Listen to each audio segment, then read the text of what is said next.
You're watching Foxtecc, and in this video, I'll show you how to turn on spatial audio on your AirPods Max. Let's get right into it. First, make sure your AirPods Max are connected to your iPhone or iPad through Bluetooth.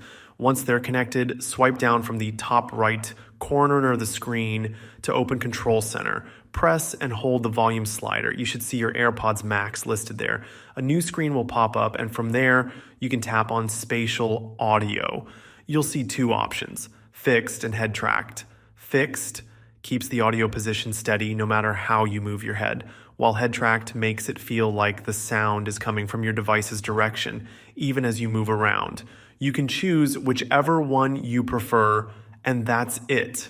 It's now turned on. For more control, go into the Settings app, tap on Bluetooth, and find your AirPods Max in the list. Tap the small info icon next to them. Scroll down, and you'll find another option to enable or test spatial audio. This is a good place to double check if everything's working properly or try out a quick demo. One thing to keep in mind is that not every audio file or song supports spatial audio.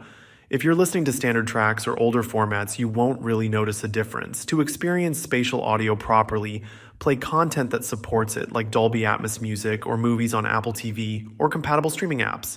Thanks for watching. If this helped you out, give the video a like and subscribe to Foxtecc for more simple and useful tech tips. See you later.